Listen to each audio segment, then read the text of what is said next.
आधुनिक भारत में हम सबसे पहले किसको पढ़ते हैं? अंग्रेजों के इतिहास को हम पढ़ते हैं। तो अंग्रेज के शासनकाल को हमें पढ़ना है सबसे पहले। लेकिन इससे पहले हमें ये देखना है कि क्या यूरोप के और औपनिवेशिक जो देश थे वो भारत में आए थे या नहीं। तो भारत में यूरोपियों का आगमन कैसे हुआ और वो भारत भारत ही क्यों आना चाहते थे, इसके पीछे क्या कहानी थी। तो सबसे पहले यूरोप में आने का क्रम देखते हैं। तो यूरोप के ही लोग सारे यहाँ क्यों आते थे, क्योंकि 13वीं शताब्दी के आसपास यहाँ पुनर्जागरण काल हुआ। पुनर्जागरण काल में मतलब ये हुआ कि वहाँ जो सामंतवादी ताकतें थी वो खत्म हो रही थी और पूंजीवाद का प्रादुर्भाव हो रहा था। तो पूंजीवाद का मतलब ही होता है कि लाभ और हानि सिर्फ देखना, मतलब व्यापारिक क्षेत्रों में बढ़ोतरी करना। तो इन्हें कच्चे माल की और सब चीज़ों की ज़रूरत पड़ने लगी। और सबसे बड़ी बात है कि उस समय यूरोप के बाज़ार में मसालों, कपड़े और मिर्च, इन सब चीज़ों का जो प्रभाव था वो सबसे ज़्यादा था। तो इन सब चीज़ों के लिए वो क्या काम करते थे कि वो व्यापार करते थे किससे? अरब देशों से। क्योंकि भारत में उस समय अरब लोग थे। अरब का शासनकाल था, क्योंकि 12वीं 13वीं शताब्दी में गुलाम मोहम्मद मतलब सल्तनत काल चल रहा था। तो इस समय जो अरबी थे, सारे अरब के व्यापारी जो थे वो भारत से कच्चे माल को लेते थे और यूरोप में जा करके बेचते थे, वो भी महंगे दामों में बेच देते थे। तो लेकिन ये बताते नहीं थे यूरोप वासियों से कि ये हम कच्चे माल और सब चीज़ें जो मिर्च मसाले हैं वो लाते कहाँ से, ये पैदा कहाँ होता है। तो जो यूरोप के वासी थे उन्हें पता तो था कि ये मसाले जो हैं वो होते तो हैं पूरब की दिशा में, लेकिन उन्हें एग्जैक्ट नहीं पता था कि भारत देश है कहाँ। उन्हें भारत के बारे में पता था क्योंकि सदियों से हमारी जो सभ्यता वो विश्व की सबसे पुरातन सभ्यता में से एक है। सिंधु घाटी सभ्यता, सॉरी, सिंधु घाटी सभ्यता जो भारत की सभ्यता है वो सभी सभ्यताओं में से सबसे पुरानी सभ्यता है। तो जो ये अरबवासी थे वो इस मामले में जो इस तरफ से व्यापार होता था उस पे एकाधिकार थे, मतलब इन्हीं का सिर्फ अधिपत था। वो किसी को इधर से आने भी नहीं देते थे अरब वाले। तो क्या करते थे, यूरोप के पास रास्ता क्या था? अब यूरोप के लोग क्या करते थे, यहाँ तुर्की की एक राजधानी थी उस समय, इस्तांबुल। तो इस्तांबुल से सारे सामान को पूरी तुर्की में बेचा करते थे। तो सबसे बड़ी जो व्यापारिक केंद्र था उस समय इस्तांबुल था। तो इस्तांबुल से सबसे ज़्यादा व्यापार जो होता था, इटली का एक शहर था वेनिस। तो वेनिस उस समय सबसे ज़्यादा व्यापार करता था किससे? इस्तांबुल से। तो वेनिस से उसके बाद पूरे यूरोप में सामान जाता था। तो वेनिस क्या हुआ कि सबसे ज़्यादा समृद्ध हो गई। जब वेनिस सबसे ज़्यादा समृद्ध हो गई तो ये देख करके जो यूरोप के और सारे कंट्री थे उनमें ईर्ष्या की भावना पैदा हुई। जब उनमें ईर्ष्या की भावना पैदा हुई तो उनके मन में आया कि ये जो कच्चा सामान है ये सारा पूरब से तो आता है, लेकिन किस देश से आता है और हमें वहां तक पहुंचने का रास्ता चाहिए। ये तलाश करने के लिए जो यूरोपीय देश थे वो सबसे पहले उन्होंने शुरुआत की कि इन्हें अब भारत को जाने के रास्ते ढूंढने के लिए उन्हें तो कुछ तो तरकीब अपनाना था। और भारत जाने के लिए सबसे पहले तो 3 रास्ते थे यूरोप से। कौन-कौन रास्ता था? एक तो रसिया जाओ, रसिया से होते हुए मंगोलिया और मंगोलिया से होते हुए चाइना, चाइना से होते हुए म्यांमार, फिर इंडिया आ जाओ। ये रास्ता बहुत लंबा पड़ गया, तो जो उन्हें रास नहीं आया। और दूसरा रास्ता तो अरब से था जो कि बंद था क्योंकि एकाधिकार था अरबों का। और तीसरा वो समुद्री मार्ग था।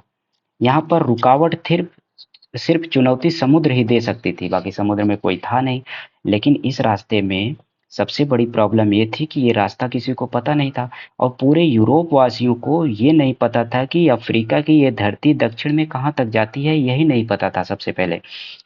इसकी तलाश करने के लिए सबसे पहले जो पुर्तगाली राजा था, पुर्तगाली राजा ने सबसे पहले एक नाविक को तैयार किया। लिस्बन से एक नाविक चला, उसका नाम नाम था बार्थोलोमा डियाज। ठीक है, डियाज ही लिखते हैं, काफी है। तो बार्थोलोमा डियाज डियाज यहाँ से नाव से चला। अब इसको सिर्फ पता करना था कि ये धरती कहीं खत्म होती है कि नहीं, अफ्रीका जो कॉन्टिनेंटल है इसकी जो लास्ट पॉइंट साउथ पॉइंट है वो कहाँ खत्म होती है। अब ये ढूंढते हुए आया दक्षिणतम पॉइंट, उसे दक्षिणी पॉइंट है वो खत्म होता है, उसने इसका नाम दिया उत्तमासा अंतरीप। तो उत्तमासा अंतरीप की खोज किसने की? बर्थोलोमा डियाज ने। अब इसके आगे वो गया नहीं, क्योंकि उस समय समुद्र में चल रहा था तूफान बहुत ज्यादा। तो ये यहाँ से वो वापस लौट गया। वापस जाकर के बताया कि अफ्रीका है अफ्रीका के आगे भी एक दुनिया है, और वो दुनिया शायद पूर्व में भारत की ओर जाती है।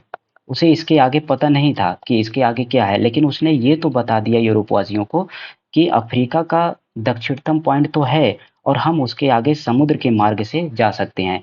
और इसमें सिर्फ रुकावट कौन है? सिर्फ समुद्र है, क्योंकि समुद्र में तूफान भी है और सब। और उस समय के नाविक इतना ज़्यादा पारंगत तो थे नहीं, इतने दूर-दूर तक की यात्राएं तो किए नहीं थे।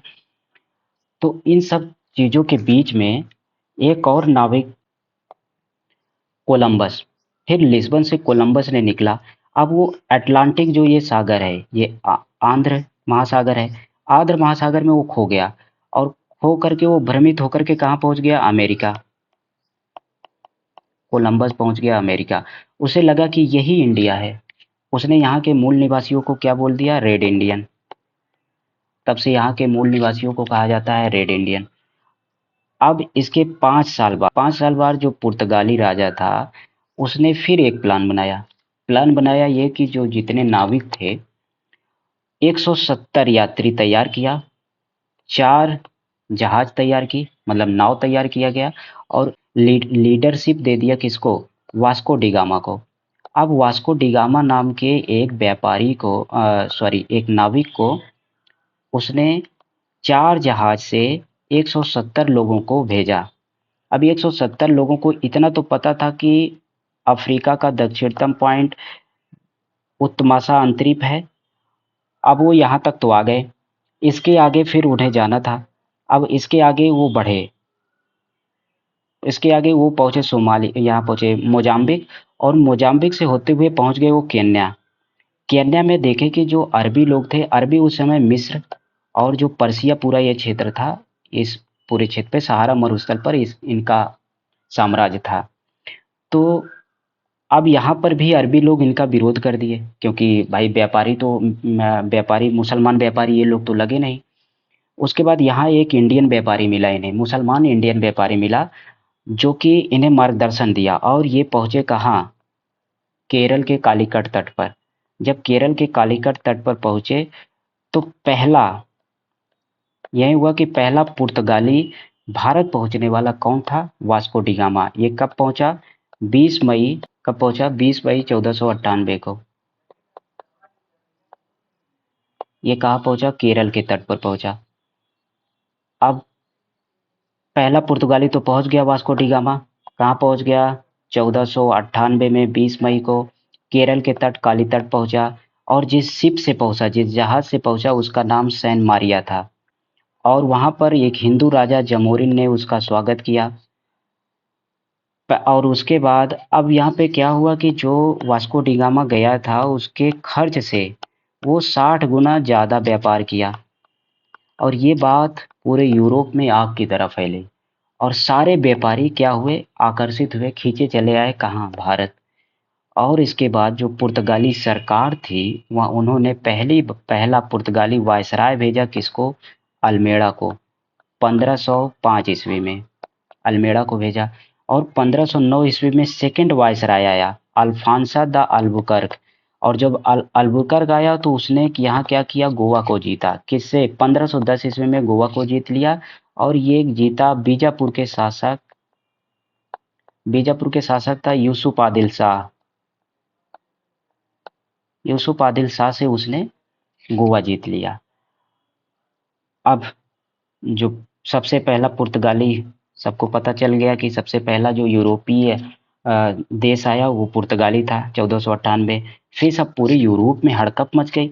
तो फिर 1600 ईस्वी में डच आ गए, फिर उसके बाद अंग्रेज आ गए, डेनमार्क आ गए 1616 में, फ्रांसीसी 1664 में, और सबसे लास्ट में स्वीडिश आ गए। इसमें देखने वाली बात यह है कि सबसे पहले पुर्तगाली आए, और सबसे लास्ट में पुर्तगाली गए थे 1961 में। पुर्तगाली, अब सबको व्यापार करने के लिए कंपनी बनानी पड़ी, और 1500 ईस्वी में पहली कंपनी एस्तादो दा इंडिया बनी, पुर्तगालियों की एक कंपनी थी। तो पुर्तगाली ईस्ट इंडिया कंपनी बनी। और पहला इनका जो व्यापारिक केंद्र था और जो फैक्ट्री बनी वो कोचीन में बनी 1503 में, और कन्नूर 1505 में, बहुत जल्दी थी। योगदान, इनका योगदान, अब आए हैं तो कुछ योगदान भी देंगे भारत में, और भारत में वही देंगे जो भारत में है नहीं। क्या दिए? ये आलू दे दिए, तंबाकू दे दिए, ठीक है। और प्रिंटिंग प्रेस की इन्होंने स्थापना की, और प्रिंटिंग प्रेस की स्थापना तब की जब भारत का शासक कौन था उस समय? अकबर था।